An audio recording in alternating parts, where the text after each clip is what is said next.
ಶಂಕರದಾಸ ಎಂತೋನಂತ ನಿಮ್ಗೆ ಈಗಾಗಲೇ ಗೊತ್ತಾಗೋಯ್ತು. ಅವನು ಒಳ್ಳೆಯವನೇ ಆಗಿದ್ರೆ, ನಂಜುಂಡೇಶ್ವರನಿಗೆ ಶ್ರದ್ಧಾ ಭಕ್ತಿಯಿಂದ ಪೂಜೆ ಮಾಡಿದ್ರೆ ಆಗಿದ್ರೆ, ಅವನ ಪೂಜೆನಲ್ಲಿ ಭಕ್ತಿ ಶ್ರದ್ಧೆ ಇದ್ದಿದ್ರೆ ಇಷ್ಟೊತ್ತಿಗೆ ಸರ್ಪವನದಿಂದ ಹೂಗಳನ್ನು ಕಿತ್ಕೊಂಡು ಬರಬೇಕಾಗಿತ್ತು. ಆದರೂ ಅವನು ಯಾಕೆ ಬರಲಿಲ್ಲ? ಅವನು ನೀತಿವಂತನೇ ಆಗಿದ್ರೆ ಯಾಕೆ ಬರಲಿಲ್ಲ? ಅವನ ಪೂಜಾ ವಿಚಾರದಲ್ಲಿ ಲೋಪ ಆಗಿರುತ್ತೆ, ಕರ್ತವ್ಯದಲ್ಲಿ ಲೋಪ ಆಗಿರುತ್ತೆ, ಅವನ ನಡವಳಿಕೆಯಲ್ಲಿ ವ್ಯತ್ಯಾಸ ಆಗಿರುತ್ತೆ, ಸರ್ಪವನದಲ್ಲಿ ಅವನಿಗೆ ಶಿಕ್ಷೆ ಆಗಿರುತ್ತೆ. ಅದಕ್ಕೆ ಅಲ್ಲಿಂದ ಅವನು ವಾಪಸ್ ಬಂದಿಲ್ಲ. ಯಾರು ಅಧರ್ಮಿಗಳಾಗಿರ್ತಾರೋ ಅವರನ್ನ ಅಲ್ಲಿನ ಸರ್ಪಗಳು ಆಹುತಿ ತಗೊಂಡಿರುತ್ತೆ. ಅದಕ್ಕೆ ನಾನು ನಿಮಗೆ ತಿಳಿಸ್ತಾ ಇದ್ದೀನಿ, ಅವನು ಹಿಂತಿರುಗಿ ಬರೋದಿಲ್ಲ. ಅವನು ಬರಲಿಲ್ಲ ಅಂತ ದೇವಸ್ಥಾನದ ಬಾಗಿಲು ಮುಚ್ಚೋದಕ್ಕಾಗತ್ತಾ? ಪ್ರತಿನಿತ್ಯ ದೇವರ ಪೂಜೆ ನಡೆಯೋದು ನಡೀಲೇಬೇಕು. ಒಬ್ಬ ಪೂಜಾರಿ ಬರಲಿಲ್ಲ ಅಂತ ದೇವರ ಪೂಜೆ ನಡೆಯೋದನ್ನು ನಿಲ್ಲಿಸಿದ್ರೆ ತಪ್ಪಾಗುತ್ತೆ. ಹಾಗಿದ್ರೆ ದೇವ್ರ ಪೂಜೆ ಯಾರು ಮಾಡ್ತಾರೆ? ನನ್ನ ಮಾತು ಕೇಳಿ. ಈ ಮುಂದೆ ದೇವಸ್ಥಾನಕ್ಕೆ ನಾನೇ ಅರ್ಚಕನಾಗಿದ್ದು, ನೀವು ನನಗೆ ಅವಕಾಶ ಮಾಡಿಕೊಟ್ರೆ ಪ್ರತಿನಿತ್ಯ ನಡೆಯೋ ದೇವರ ಪೂಜೆನ ಭಯ ಭಕ್ತಿಯಿಂದ ನಡೆಸ್ಕೊಂಡು ಹೋಗ್ತೀನಿ. ಮೊದಲು ಅರ್ಚಕರಾಗಿದ್ದವ್ರು ನೀವೇ ತಾನೇ? ಹೌದು, ನಾನೇ. ನಿಮ್ಮನ್ನ ಅರ್ಚಕ ಸ್ಥಾನದಿಂದ ಯಾಕೆ ತೆಗೆದಾಕಿದ್ರು ಅನ್ನೋ ಒಂದು ಜ್ಞಾಪಕ ಇದೆಯಾ?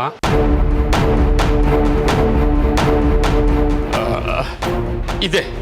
ನೀವು ನಿಮ್ಮ ಕೆಲಸ ಕಾರ್ಯಗಳನ್ನ ಸರಿಯಾಗಿ ಮಾಡಲಿಲ್ಲ ಅಂತ ಮನೆಗೆ ಕಳಿಸಿದ್ರು. ನೀವು ಇಲ್ಲಿ ಬರ್ತಿದ್ದ ಭಕ್ತರ ಜೊತೆ ಕೆಟ್ಟದಾಗಿ ನಡ್ಕೋತಿದ್ರಿ ಅನ್ನೋ ಕಾರಣಕ್ಕೆ ನಿಮ್ಮನ್ನ ಅರ್ಚಕ ಸ್ಥಾನದಿಂದ ತೆಗೆದಾಕಿದ್ವಿ. ಆ ಜಾಗಕ್ಕೆ ಶಂಕರದಾಸ್ ಪಂಡಿತರನ್ನ ನೇಮಕ ಮಾಡಿದ್ವಿ. ಇದು ನೆನಪಿದೆ ತಾನೆ? ಈಗ ನಿಮ್ಗೆ ಯಾಕೆ ಕೊಡಬೇಕು ಅರ್ಚಕ ಸ್ಥಾನ? ನಾನು ತಪ್ಪು ಮಾಡಿದ್ದೆ, ಒಪ್ಕೋತೀನಿ. ನೀವು ಅದಕ್ಕೆ ಶಿಕ್ಷೆ ಕೊಟ್ರಿ, ನಾನು ಅನುಭವಿಸಿದ್ದೀನಿ. ಈಗ ನನ್ನನ್ನು ನಾನು ತಿದ್ಕೊಂಡಿದ್ದೀನಿ, ಬುದ್ಧಿನೂ ಬಂದಿದೆ. ಮುಂದೆ ನಾನು ಒಳ್ಳೆ ರೀತಿಯಲ್ಲಿ ನಡ್ಕೊಳ್ತೀನಿ. ಇನ್ಯಾವತ್ತೂ ನಾನು ತಪ್ಪು ಮಾಡೋದಿಲ್ಲ. ಭಗವಂತನ ಸೇವೆಗೆ ಅಪಚಾರ ಬರದೇ ಇರೋ ಹಾಗೆ ನಾನು ನಡ್ಕೊಡ್ತೀನಿ. ನೋಡಿ, ನನಗೊಂದು ಅವಕಾಶ ಮಾಡಿಕೊಡಿ. ನಿಮ್ಮ ನಂಬಿಕೆಯನ್ನು ನಾನು ಉಳಿಸ್ಕೋತೀನಿ.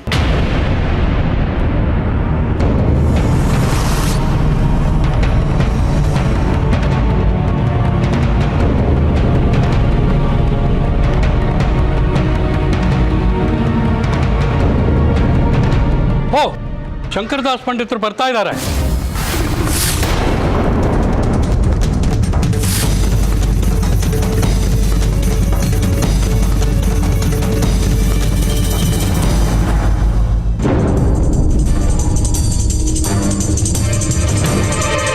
ಬರೀ ಹೂ ತಂದ್ರೆ ಸಾಲದು, ಸರ್ಪವನದಿಂದಾನೇ ಹೂ ತಂದಿದ್ದಾರೆ ಅನ್ನೋದಕ್ಕೆ ಯಾವ ನಂಬಿಕೆ? ಅದಕ್ಕೇನು ಸಾಕ್ಷಿ? ನಾನು ಸುಳ್ಳು ಹೇಳೇನೂ ಆಗಬೇಕಾಗಿಲ್ಲ. ಸರ್ಪವನದಿಂದ ನಾನು ಹೂ ತಂದಿರೋ ಸತ್ಯ ಸತ್ಯ ಸತ್ಯ. ಸರ್ಪವನದಿಂದ ಹೂ ತರೋದು ಸುಲಭದ ಮಾತಲ್ಲ. ಅಲ್ಲಿ ಹಾವುಗಳ ಕಾಟ ಜಾಸ್ತಿ.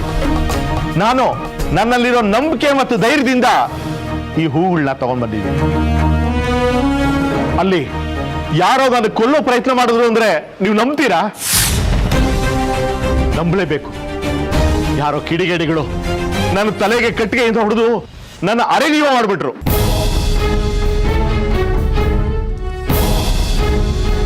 ಆಗ ಈ ಹಿರಣ್ಮಯಿ ಬಂದು ನನ್ನ ಕಾಪಾಡಿದ್ಲು.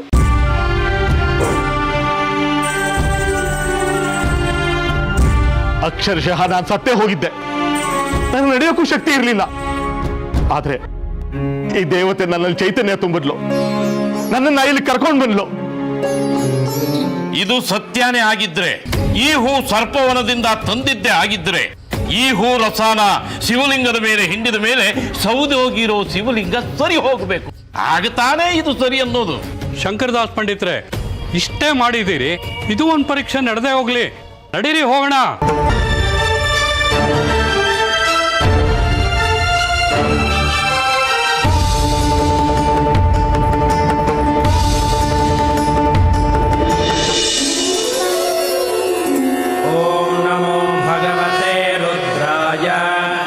नमस्ते रुद्रमन्यव उतोत इषवे नमः।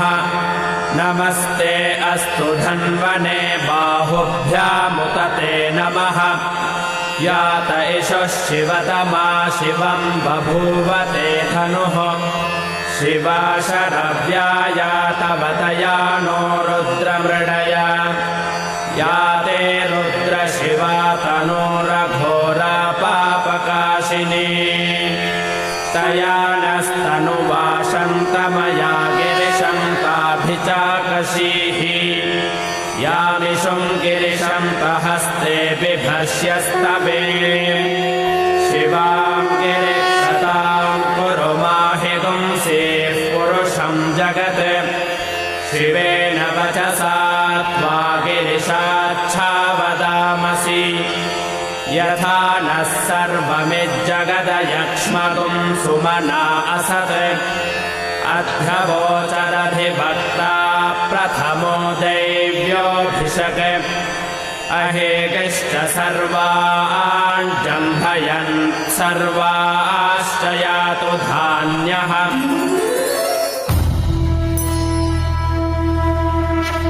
नागेन्द्रहाराय त्रिलोचनाय हस्ताङ्गरागाय महेश्वराय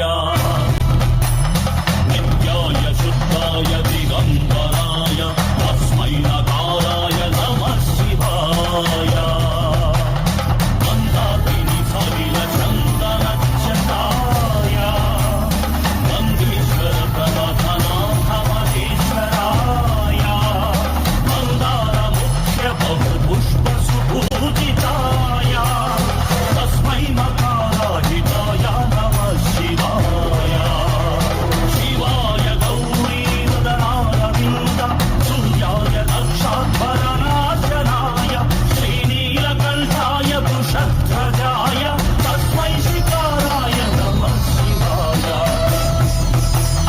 वसिष्ठकुम्भोद्भव गौतमादि मुनीन्द्रदेवशतशेखराय चन्द्रकविश्वारलोचनाय तस्मै वकाराय नमः शिवाय यक्षस्वरूपाय गदाधराय पिनाकहस्ताय सनातनाय दिव्याय देवाय दिगम्बराय तस्मै यकाराय नमः शिवाय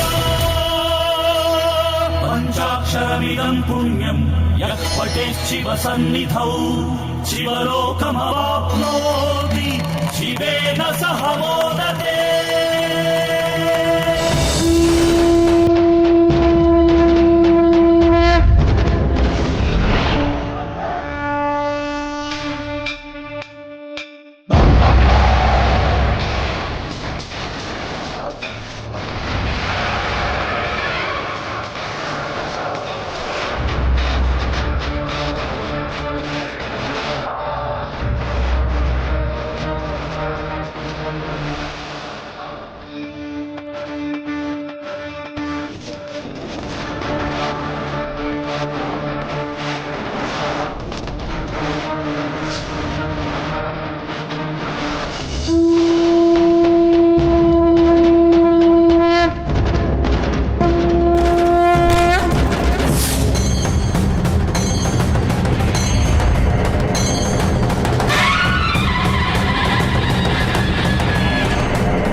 ಅದ್ಭುತ ಅದ್ಭುತ ನೋಡಿ, ಲಿಂಗದ ಮೇಲೆ ಯಾವ ಸೌತಾನೂ ಇಲ್ಲ.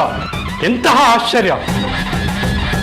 ನಂಜುಂಡೇಶ್ವರ ಸ್ವಾಮಿಗೆ, ನಂಜುಂಡೇಶ್ವರ ಸ್ವಾಮಿಗೆ, ನಂಜುಂಡೇಶ್ವರ ಸ್ವಾಮಿಗೆ.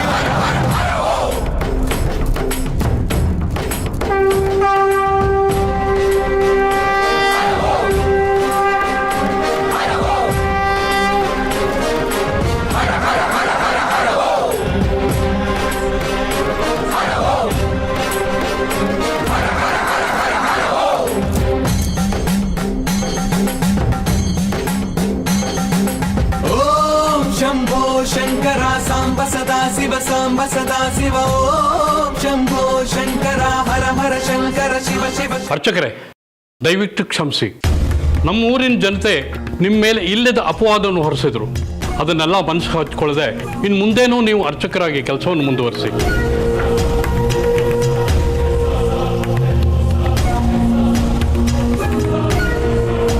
ಅರ್ಚಕರೇ, ಮಹಾಮಂಗಳಾರತಿ ಮಾಡಿ.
ಕಾಪಾಡ್ಬಿಟ್ಟೆ ನೀನು, ಕಾಪಾಡ್ಬಿಟ್ಟೆ ನಮ್ಮಪ್ಪ ಅವ್ರನ್ನ.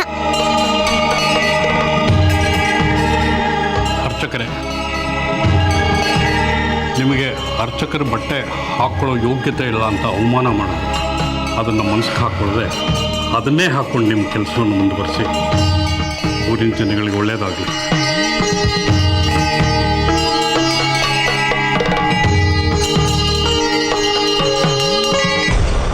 ಅಯೋಗ್ಯ, ಏನೋ ಮಾಡಿದೆ ನೀನು? ಆ ಶಂಕರದಾಸನ್ನ ಸಾಯುತ್ತೆ ಅಂತ ಹೇಳಿ ನನ್ನ ಹತ್ರ ದುಡ್ಡು ಇಸ್ಕೊಂಡ್ರಿ.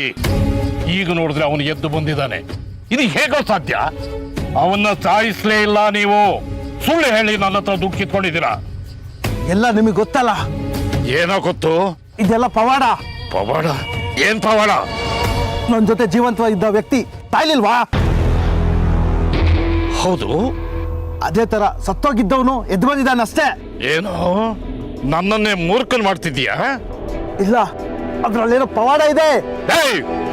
ಕತೆ ಕಟ್ಟಬೇಡವು. ಯಾವ ಪವಾಡನೂ ಇಲ್ಲ, ಏನೂ ಇಲ್ಲ.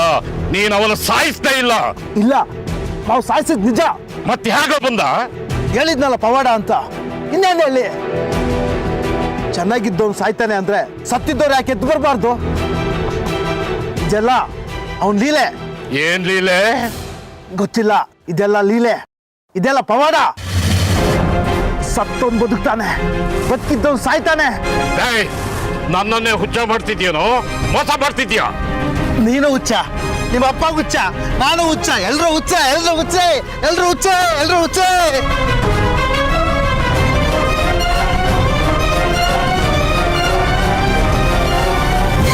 ಹಿರಣ್ಮಯಿ, ನೋಡಿದ್ಯಾ ಏನಾಯ್ತು ಅಂತ?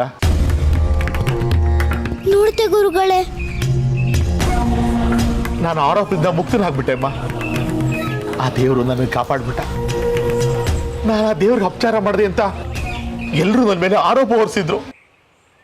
ನನ್ನ ಮನಸ್ಸು ತುಂಬಾ ನೋವಾಗಿತ್ತು. ಆದ್ರೆ ಆ ದೇವರು ನನ್ನ ಭಕ್ತಿ, ಪ್ರಾಮಾಣಿಕತೆ, ಶ್ರದ್ಧೆ ಮೆಚ್ಚಿ ನನ್ನ ಕಾಪಾಡ್ಬಿಟ್ಟಮ್ಮ, ಕಾಪಾಡ್ಬಿಟ್ಟ. ನಾನು ಹೇಳಲಿಲ್ವಾ ಅಪ್ಪ ಅವರೇ, ನಿಮ್ಮಲ್ಲಿರೋ ಅಪರಾಧವು ಹೋಗುತ್ತೆ ಅಂತ? ಅದು ನಿಜ ಆಯ್ತು ನೋಡಿ. ನೀವು ಅಪರಾಧಿ ಅಲ್ಲ ಅಂತ ಎಲ್ಲರಿಗೂ ಗೊತ್ತಾಯ್ತು.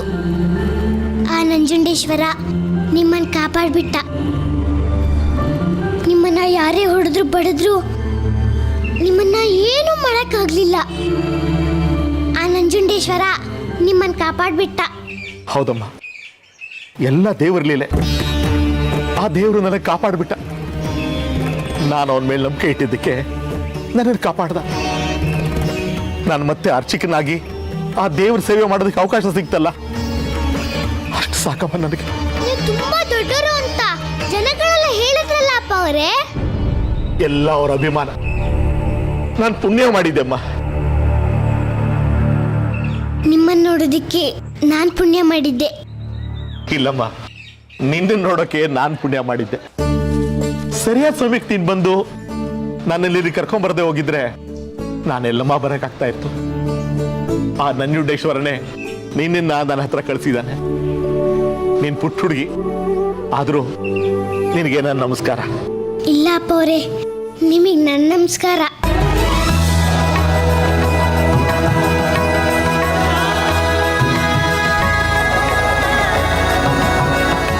ಆಯ್ತು, ನನಗೂ ಒಬ್ಳು ಆಪ್ತಳು ಅಂತ ಸಿಕ್ಕಾಗಾಯ್ತು. ನಡೆಯುವ ಹೋಗೋಣ.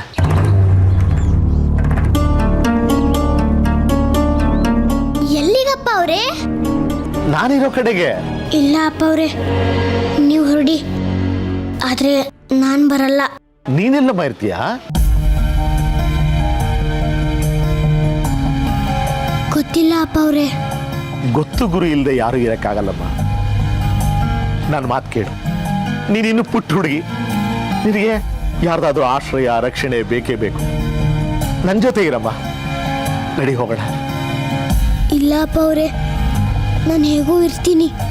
ಇಲ್ಲ ಕಂದ, ನಿನಗೆ ಕಷ್ಟ ಆಗುತ್ತೆ. ನಾನು ನಿನಗೆ ಚೆನ್ನಾಗಿ ನೋಡ್ಕೋತೀನಿ.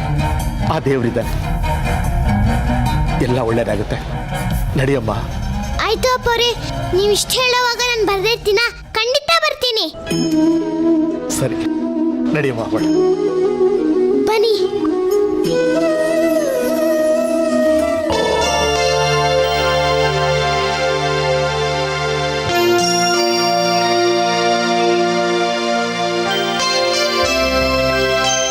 ಎಷ್ಟು ದೂರ ಇದೆ ನಿಮ್ಮ ಮನೆ? ಇದು ಅಗ್ರಹಾರ ಕಂದ, ಸ್ವಲ್ಪ ಮುಂದೆ ಹೋದ್ರೆ ಅಲ್ಲೇ ನಮ್ಮ ಮನೆ. ಹೌದಾ? ತುಂಬಾ ದೂರನ? ತುಂಬಾ ದೂರ ಏನಿಲ್ಲ. ನಮ್ಮ ಮನೆ ಬಡವ್ರ ಮನೆ. ಇನ್ನು ಹೆಂಗಮ್ಮ ಇರುತ್ತೆ, ಸಾಧಾರಣವಾಗಿರುತ್ತೆ. ನಿನಗೂ ದೇವರು ಅಂದ್ರೆ ಭಕ್ತಿ, ನನಗೂ ದೇವರು ಅಂದ್ರೆ ಭಕ್ತಿ. ನಿನಗೂ ಯಾರೂ ಇಲ್ಲ, ನನಗೂ ಯಾರಿಲ್ಲ. ಏನೋ ಇರೋದನ್ನು ತಿನ್ಕೊಂಡಿರೋಣ ಅಷ್ಟೇ, ಎಲ್ಲ ಒಳ್ಳೇದಾಗಿ. ಯಜಮಾನ್ರೆ, ಶಂಕರ್ ಪಂಡಿತ್ ದಾಸ್ ಜೊತೆ ಬಂದಿತ್ತಲ್ಲ ಮಗು ದೇವಸ್ಥಾನಕ್ಕೆ, ಆ ಮಗುನ ಶಂಕರ್ ಪಂಡಿತ್ ದಾಸ್ ಮನೆ ಕರ್ಕೊಂಡು ಹೋಗ್ತಾವ್ರೆ. ಏನೋ ಆ ಮಗುನ ಮನೆ ಕರ್ಕೊಂಡು ಹೋಗ್ತಿದ್ದಾನ? ಊರಿಗೆ ನಾನು ದೊಡ್ಡ ಮನುಷ್ಯ, ನನ್ನ ಒಂದು ಮಾತು ಕೇಳಬಾರ್ದ? ಹೋಗ್ಲಿ ನೀವು ಊರಿನ ಜನ, ನಿಮ್ಮನ್ನಾದ್ರೂ ಒಂದು ಮಾತು ಕೇಳ್ಬೋದಾಗಿತ್ತಲ್ಲ.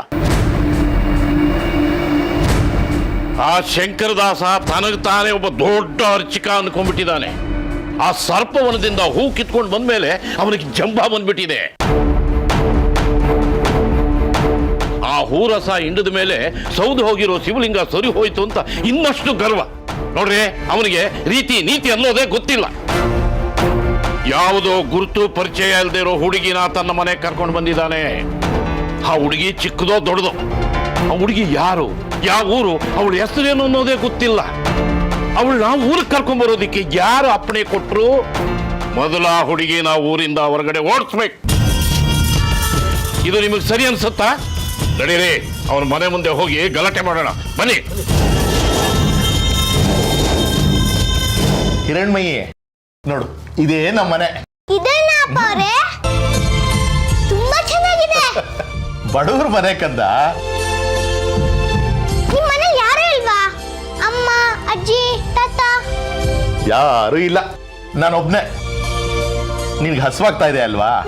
ಯೋಚನೆ ಮಾಡಬೇಡ, ನಾನು ನಿನ್ಗೆ ಊಟ ತಂದ್ಕೊಡ್ತೀನಿ. ಬಾ, ಇಲ್ಲಿ ಕೂತೀರ.